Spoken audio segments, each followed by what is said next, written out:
Good evening, everyone. I'm really excited to talk about this subject because I feel like I've spent my whole life doing this, but maybe not my whole life, just since I started playing jazz and improvising and learning standards and learning tunes from the Great American Songbook. So we're going to do this in two parts, and today is part one. The title of this little masterclass today is called Composition Through Arranging. But we could also call that arranging as a gateway to composition or composition through slowed down improvisation, which is really what this is. And if you've ever wondered about finding your own voice or how to do that, for starters, stop asking yourself that and just do what you do. And any little tidbits that resonate with you today could also be things to try out in order to experience some self-discovery and tune into what you're hearing. So I have a PowerPoint to share. I don't mean to kill the vibe. I'll put my face back on here at some point and some audio examples, but this will help me kind of stay organized. So in part one today, we're going to actually be talking more about the arranging side today, and I'm going to get into a few things that have helped me along the way and little tricks that I use to do this on literally any tune. This could be an earworm that's going on in your head that you heard on the radio. This could be an old classic Motown that you've always wanted to do and you've always heard it the same way and it needs something different. It really could be anything. I tend to do this with standards that resonate with me, and we're going to go through the 7-step formula here for success. So, number one, pick a song you love and learn it. Learn all the parts. So what I like to do with my students and even with friends when I'm practicing, musician friends, I like to do it like a Bach chorale in 4 parts. Do you guys kind of know what I mean by that? So in a Bach chorale, if we've ever played one of these on piano, or if we've ever looked at any Bach piece, we can see more than one melody or a part happening. So oftentimes there's a main melody and a counterpoint to that, right? And in the chorales, we get 4 parts. And if you think about an a cappella vocal quartet, we've got 4 parts to that, right? We've got soprano, alto, tenor, and bass. So I'm going to come back to number 1. Actually, I'll just stay on it for a minute. So if we were to do a Bach chorale treatment on a very well-known tune called Autumn Leaves, it might sound something like this. I'm going to ask you to sing with me. All right, we're going to do this in B flat instead of G. So for starters, the soprano part, if we were going to do this as a Bach chorale, and this is the song we chose because we just love it so much and we want to arrange it, the melody is written there. That's our soprano part, right? And we use that term soprano loosely. We're not so much talking about range as we are talking about the top part that we would hear on top of everything else, right? So breaking down Autumn Leaves, we've got our top part. It would sound something like lo do do dee bo bo bo be da. You could sing with me if you want. Bo do bo dee bo bo do day. And I sang that down an octave, but I would still consider that the main theme or the soprano part. So as you're getting into the song that you want to do, or if there's a song that's resonating with you, break it down like this. This is the vertical way of learning the song. So you would get that melody down to the best of your ability. The alto part is one of the guide tones, right? We would do that from the 3rd or from the 7th, right? And that would lay underneath the melody. So imagine yourself singing, and underneath that we have ba ba ba ba dee da ba dum dum dum le be dee da. That could be our alto part, right? Helping to define the harmony vertically. Our tenor part could be the other guide tone line, and guide tones, I'm referring to the 3rd and 7th of the chord.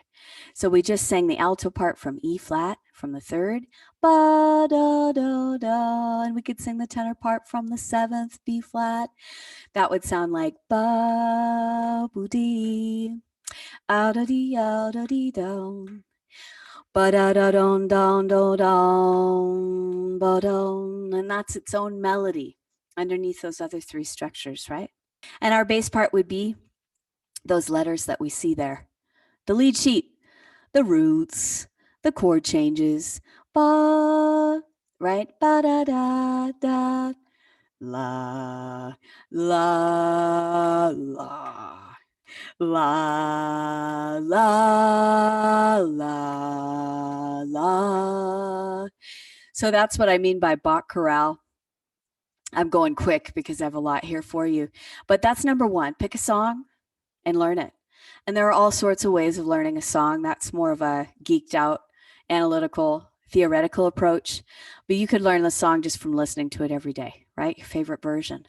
And you want it to become an earworm and a part of your body, something you move to, you love. You wake up in the morning, it's the first thing in your ear, right? You're singing it in your car, in the shower, wherever. Number 2, 7-step formula for arranging success. Play it a lot. Improvise on it every day. Record yourself improvising. So I'm hoping right now that you're having a little light bulb moment and thinking of a song. Yeah, I do that with that tune every day. I play Bye Bye Blackbird every day. I play on it. Number 3, pick at least 3 elements to apply. And I'll show you this handout in a moment. Use what you hear to start crafting the song. So I have a couple examples of this to just show you. And I want you to see if you can notice the elements. So elements of arranging, it looks something like that. Can y'all see that okay? We don't need lists in life, and we certainly don't need lists for music. But sometimes it helps, right? We're busy. We got like no game plan, and we want to wake up with a plan and maybe give ourselves direction, right? That really helps me sometimes, especially when I take on the hats, mom, teacher, wife, house cleaner, whatever, right? It helps me to have direction when I'm in that creative space. I'm like, what was I going to do again? Oh, yeah. And sometimes I give this list to someone, who's never arranged anything. And it's just a way to start. It's just a way in. So here are some things that you could think about when you maybe approach arranging a song you love. You could change the feel. So maybe it's a swing tune and you try it straight. You could change the meter. Maybe it's in 4/4 and you wonder, what would that sound like as a waltz? You could use a repetitive vamp or something that sets it up. And this could be something on the fly. That could just be your improv that you recorded, right? You could use different chords, reharmonization. I call it a twofer. So does Nancy King. You could combine songs. She's known for ending the song with young and starting a tune that starts with young, right? Or singing the bridge of another song over a different tune, right? You could change the key. That's easy. You find your key as a vocalist all the time.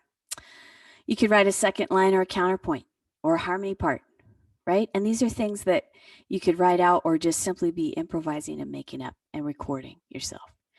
You could use a transcription instead of the melody, right? So if you learned Miles' solo on Bye Bye Blackbird, you use that as your melody on the way out, right? You could use a composed solo or shout chorus. This takes maybe a little bit more heady space and time, and it's maybe more purposeful and intentional. But let's say you wanted to make, your sextet arrangement of Summertime have a real peak in the middle. You could write yourself a shout chorus there to come in after the solos, or you could write a unison line for everybody to play together. This one's bolded because this is a biggie. If you do this to any tune, you're setting yourself up with your own arrangement right away. Intro, interlude, outro. And oftentimes that intro and outro are identical, right? You could elongate the harmony. That just means we slow the harmony down, right? And we make it last twice as long. I have demos of all these things. Or we could extract harmony. This is kind of a game called extraction or whiteout or whatever title you want to put on it. People use different terms. But I had a friend who took all of me and he just went through the chart and whited out random chords. And then what he was left with was the basis of a new arrangement or new composition, right? So today, as I said earlier, this is part 1. It is composition by way of arranging, but we're mostly hitting the arranging part today. And next time we get together, I'm going to show you some composition creations, right, that have come from arranging. So we're going to look at just a quick example. Is everybody hip to the song, to the tune, Blue and Green? This beautiful tune.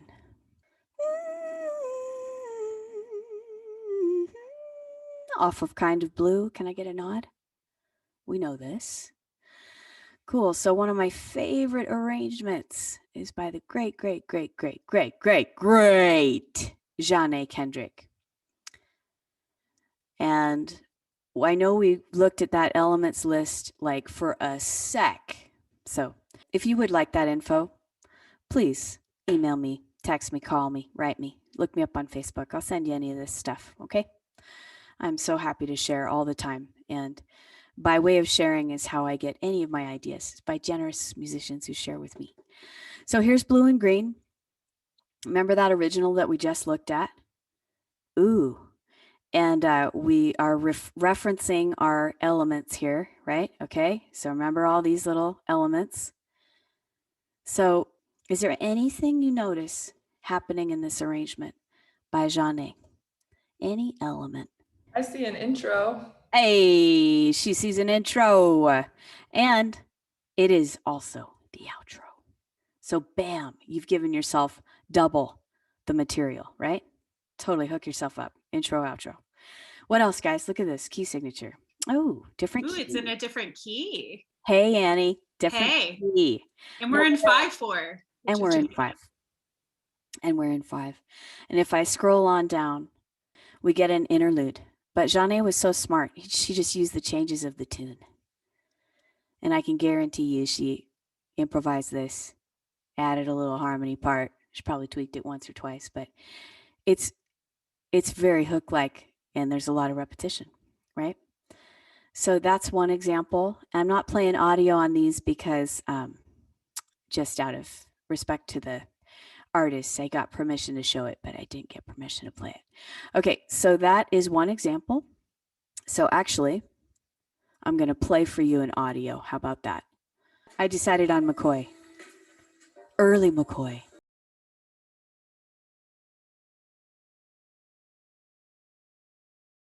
It's so killing. But I'm going to stop it there. So that's our regular Autumn Leaves that we already sang through, right? And I'm going to play the Ellen Rowe Quartet with Ingrid, playing Ingrid's arrangement here. And I'd like you guys to think about those elements and what you notice happening.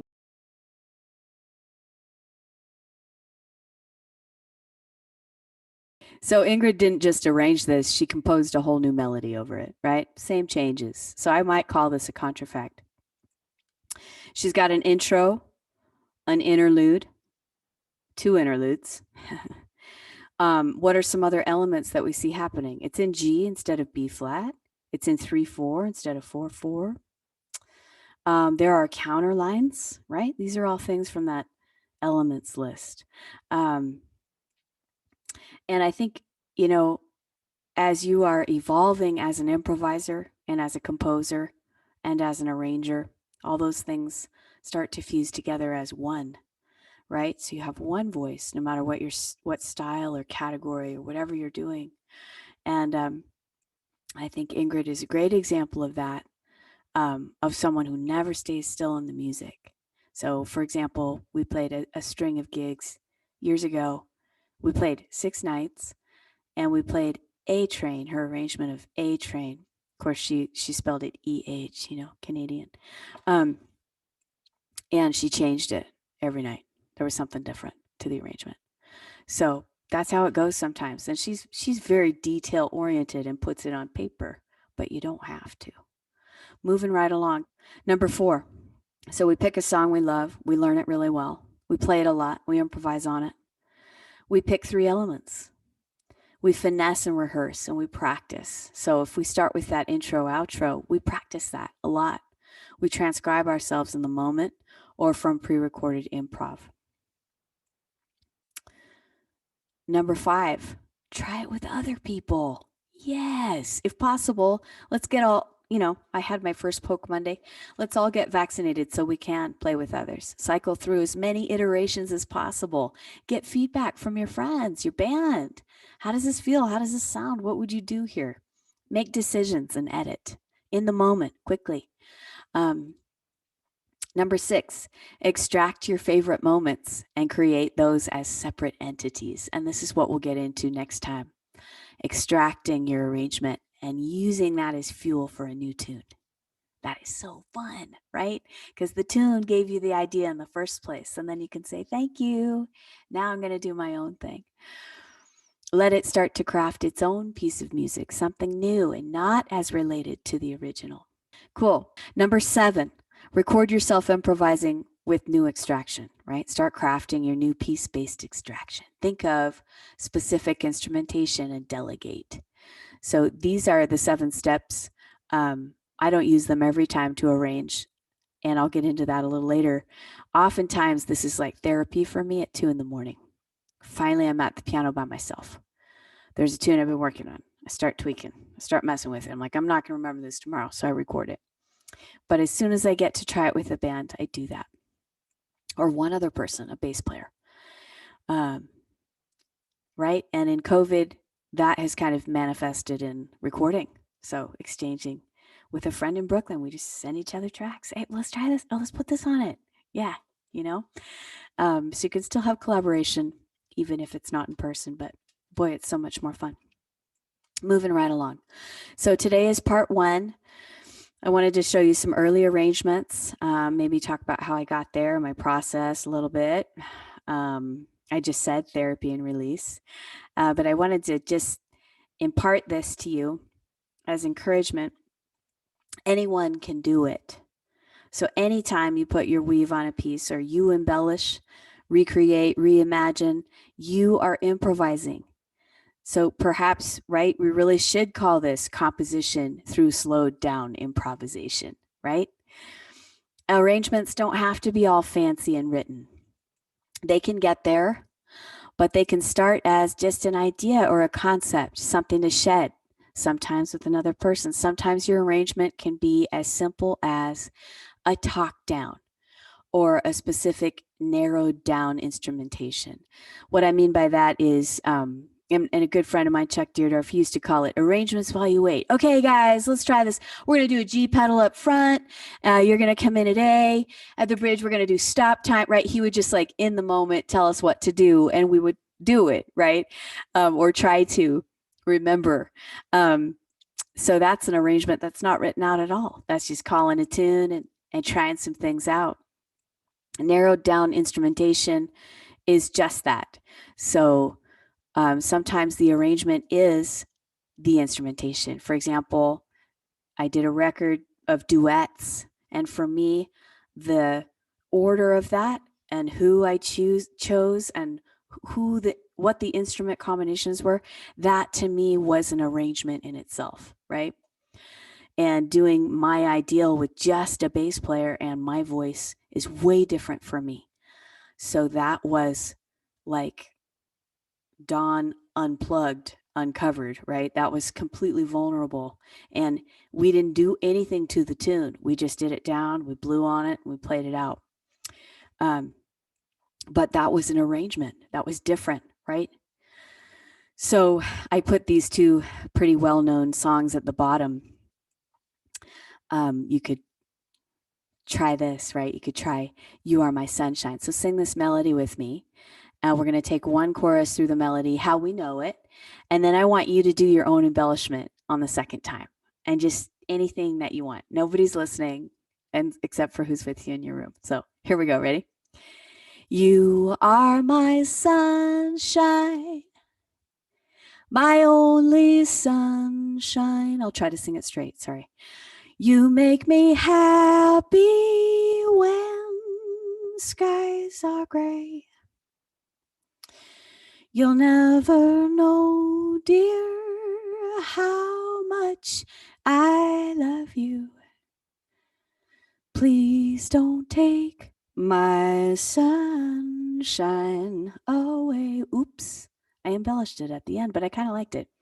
Boo-doo boot bit bong dubby dut duddy dut. Hey, that's the beginning of my arrangement. Bo-do boat bit dubby dit dubby day boo-da. Right? Do you see how we could go on and on with just that little change? Here you go. Your embellishment. Ready? 1, 2, 1. You are my sunshine, my oh hey hey only sunshine. You make me happy, ba-dum, bo-dip-ba-dum. When skies are gray, ba-dum, bo-dip-be-do. You'll never know, dear, ba-dum, how much I love. Ba-da-dum, dee-dee-dee-dee-dee-dum, da-dee-da-dum. Hey, our arrangement. Da-be-da. Are you with me? It could be short and sweet and familiar. And you don't have to like it, right? Like, that's why you record it. Because, like, in 5 days, you might really like it a lot. In 2 weeks, you might be like, what was I thinking, right? But it's there for you to revisit. So it's slowed down improv, right? And it's the opposite of one of my favorite quotes, which is this Eric Dolphy. He says, once you hear music, after it's over, it's gone in the air. You can never capture it again. And that is a different experience. That's a different improvisational experience, right? You're an audience member and you hear it once and it's gone. You experienced it that one time in that moment in time. But this is crafted, slowed down. We come back to it. We revisit it, right? We are shedding. Okay. These things are important to me, and I think it's worth just reading these, but you must have a healthy respect for the music and for the song that you've chosen. References of the original are important, right?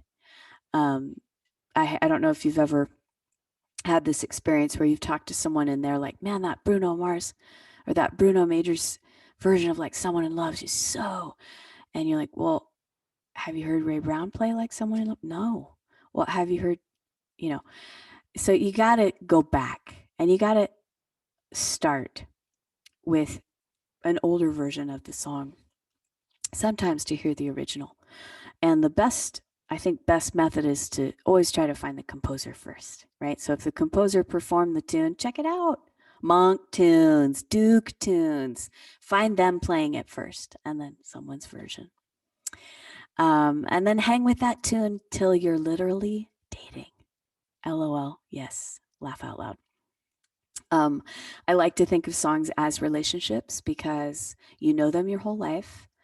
You go hot and cold, and they are always there for you to come back to.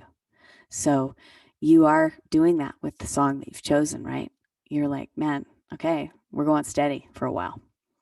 It becomes your earworm. We already talked about that at the beginning. And then this is really important.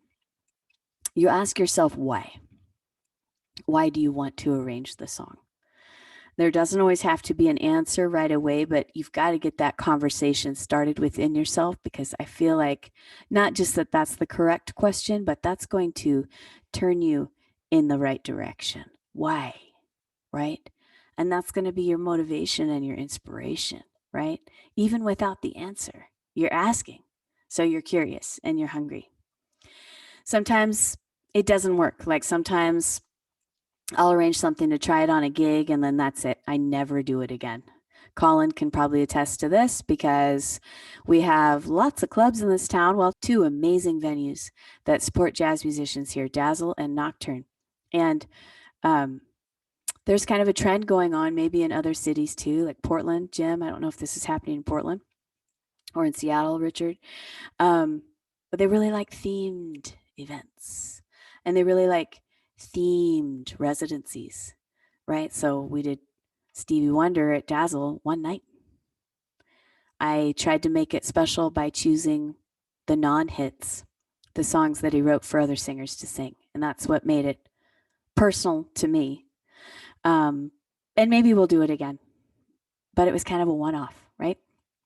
And even within that set, there were probably a couple tunes where I did them just for that gig. Sometimes it's self-sabotage. I don't give myself enough time to learn it and work it out as well as I should. And that's why I let it go, right? And that's just being honest. Sometimes it becomes a staple in the set, a tune you do every time. Maybe different ways, maybe the same way. I like finding tunes like that because that's where I get to stretch my legs. But a tune that you do every gig to warm up, it's the first tune of your set, and that's how you warm up. It's the last tune of your set because that's how you close out the night. These become things that are unique to you. So find those songs. For me, it's Ghost of a Chance. I love that tune. Another one like that for me is My Ideal. Love that tune. Could play it every time. Monk's Dream, right? What do those tunes have in common for me? I can play them any key, any tempo. I don't have to think much about it. And they feel like home. They feel like sitting down on a sofa.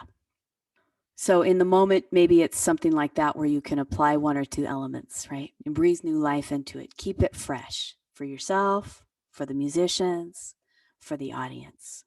Oh, I already told you what my staples were. Oh, Getting Sentimental. I love that song. Oh, yes. Blackbird, Beatles, and Bye Bye Blackbird. Awesome. Love playing those. So now why? And not the same why as before. I already answered it. Multiple keys. I can play and sing them. Okay, right. So I heard Blossom Dearie say that the piano and voice are just connected. I read that.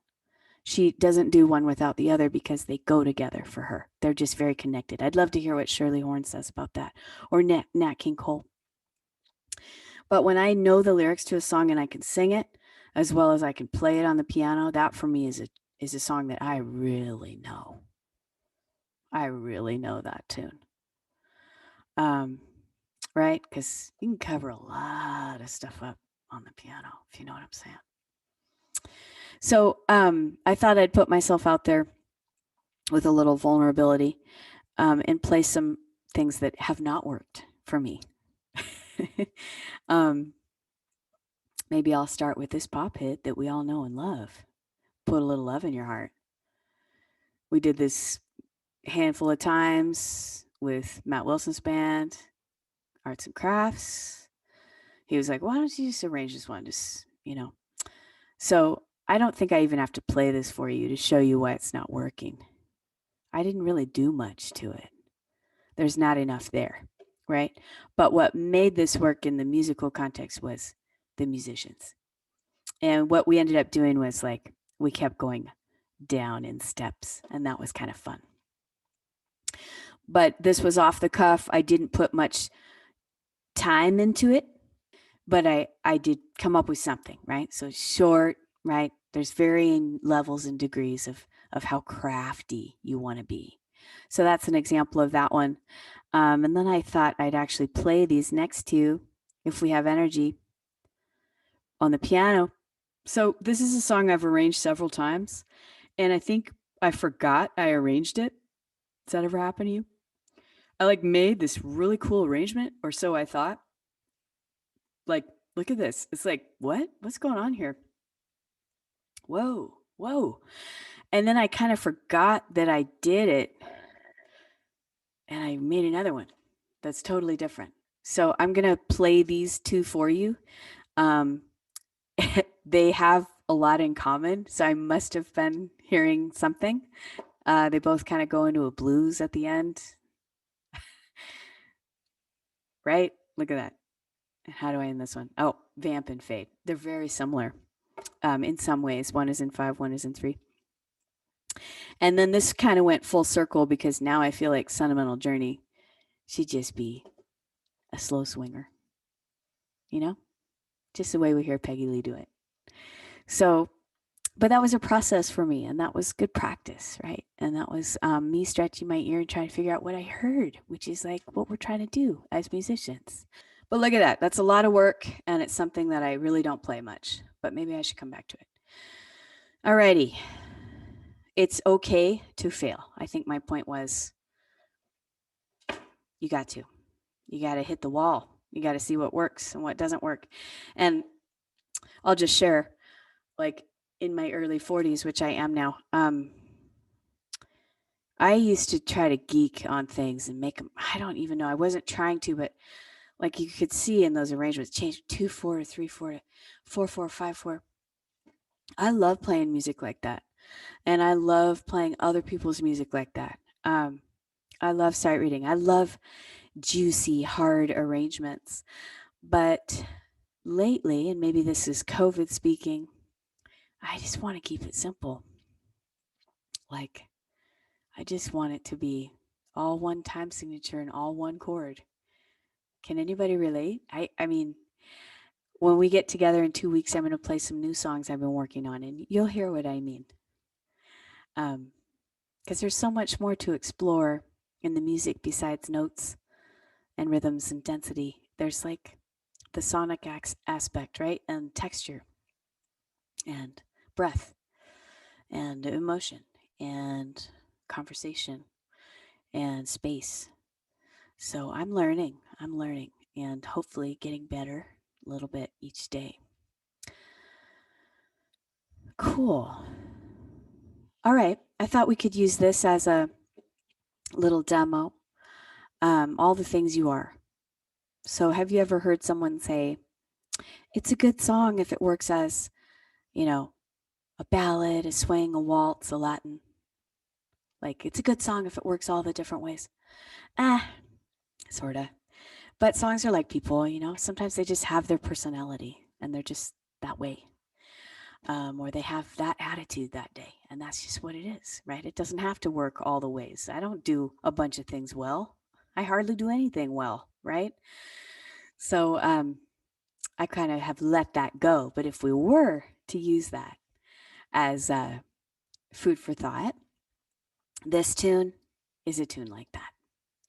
All right, so I'm going to just play the original, and we're going to demo it a few different ways, and maybe if you want to sing along with me, it might be kind of fun, okay? So here's what the tune is. We know this one. Aw, yeah. Jerome. Regular.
So that was regular in 4.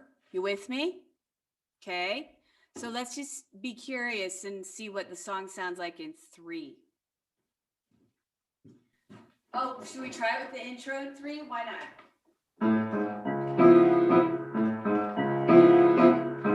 Hey, that's cool.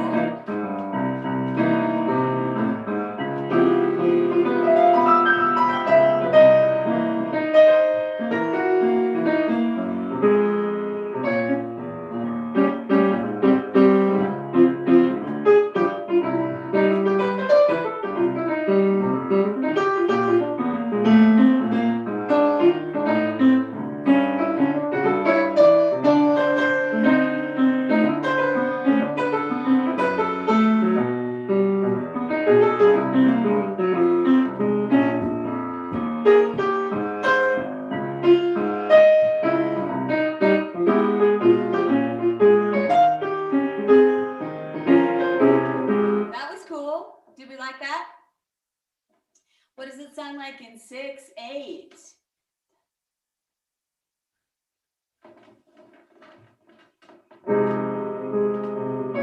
No.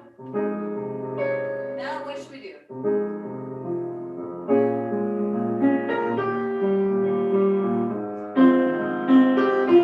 It's kind of the same, right? We'd have to even it out. What about 12/8?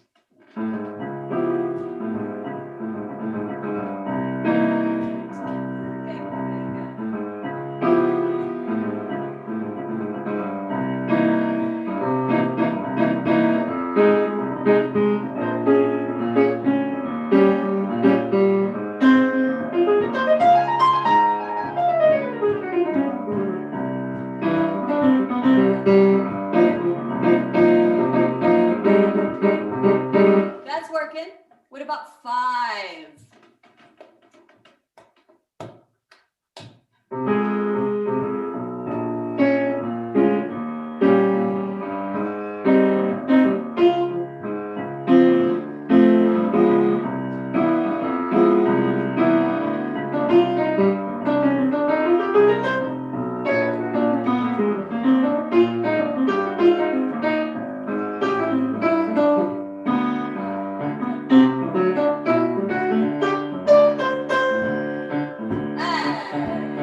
I lost my 5 for a minute, but I think we get the gist, right?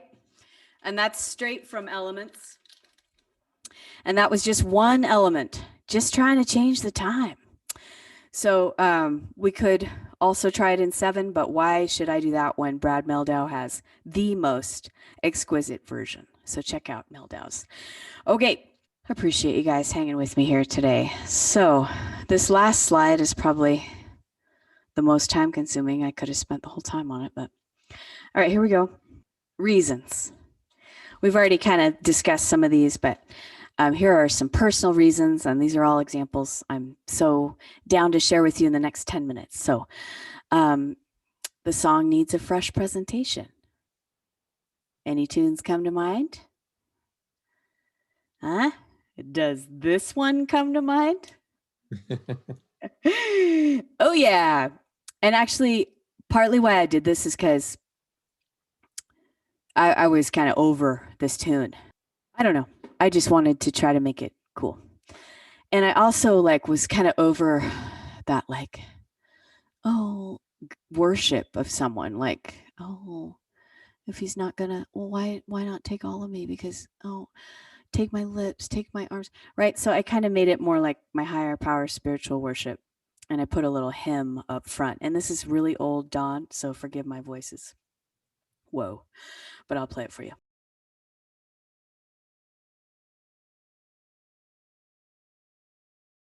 You get the concept, yeah? Yeah. And there's lots of little elements in there. I changed the chords and stuff. But that was, for me at the time, a fresh take on that song and a way to make it new and fun for myself. Because it's all about me. Reasons. Sometimes you want to challenge yourself, right? Like all the things you are when I was trying it in different time signatures. That's a challenge. That's good practice. Sometimes I do that. Like this next example, I've never even done this tune, but I did this arrangement to just challenge myself. Usually this tune is in 4. Here's this one. You guys want to listen to it real quick? Now, how I've heard and done this song with others before arranging it was just as a swinger in 4/4. It goes something like, you are to me everything, my life to me. Right, so that's the regular. Here's a little take on it.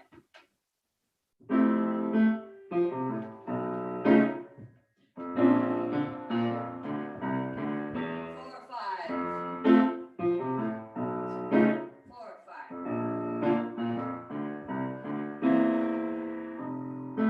You are to me everything,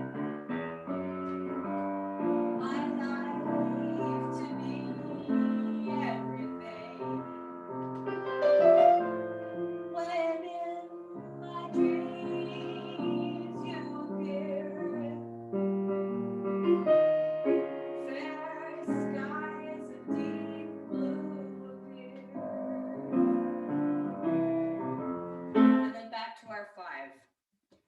Cool. So back to reasons. That was just a little challenge, something different. I think probably I was trying to work on playing in 5.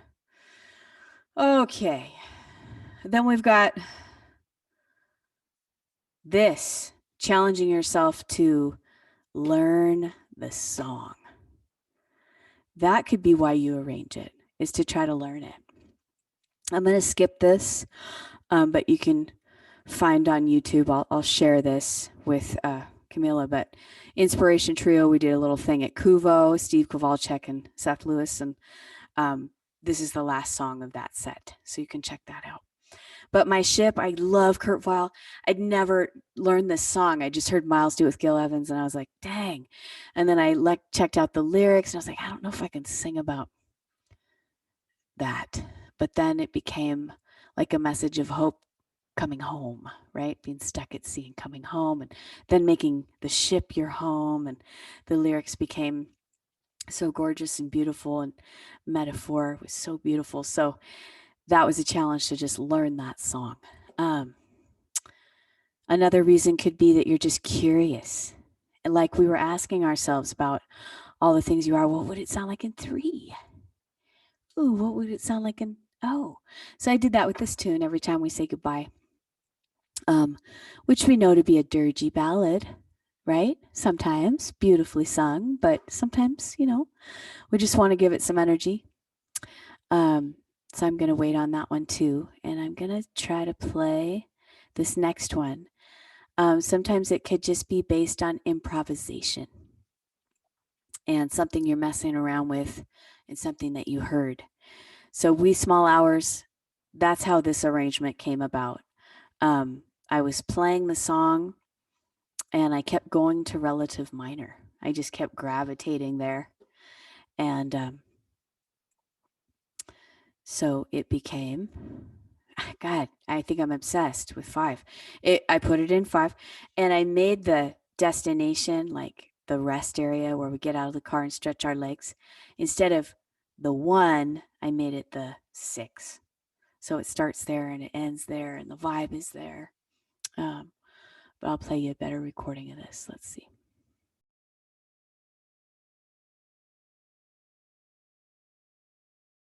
So that's just vibe, and seems to match the lack of sleep vibe too. So last reason, inspired by somebody else's arrangement.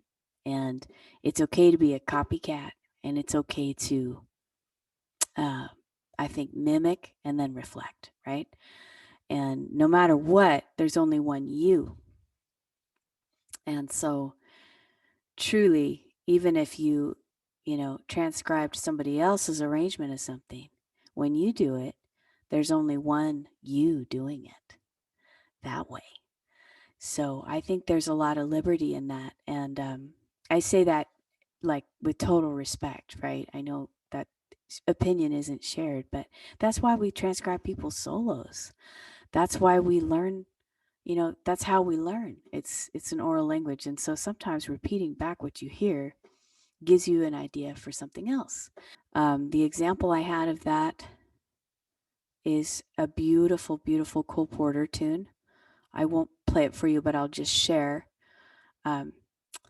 It's called So in Love. Does anybody know this song? And I was inspired to arrange this by a recording of Jay Clayton and Fred Hirsch doing this years ago on a duo record. It's so gorgeous. If you haven't checked it out, it's in my YouTube playlist for this class. So Camilla, I'll share that with you. And if anybody would like any of these handouts, and I'm totally down to share arrangements. You can steal all my stuff and let's hear you do it. But I was inspired by Jay and Fred. They're very out of time. Rubato to start. Jay's vocalizing in an instrumental way, and she uses her voice in this very unique way that only she does. And at first I tried to copy it, and I transcribed what she did, and I transcribed what Fred did, and then I just wrote my own thing. So that's how we can end it. I hope you walk away just knowing that you can try this. I did have a takeaway. What was it? Oh yeah, Takeaway from part 1, find a song you know and love and try 1 or 2 elements. Car, shower, train, walk, making dinner, actually at your instrument with mindfulness and purpose. Either way, bust out that voice memo or that blank manuscript paper and that sharp pencil and start documenting. See what surprises you find after a week or 2. The gem will stand out with a colorful flag and say, "Work on me." It will. You will know. That's the one, right? You'll know which idea or which hook or which song you want to focus on. And this, I think, depends on life, our mood, attitude, situation, circumstance in life. And that's why we have to always be creating, right? Because it's a reflection of something. I don't write political songs, but every song I write is a reflection of whatever's going on for me in that moment. Okay? So that's what I wanted to leave you with. Thank you so much.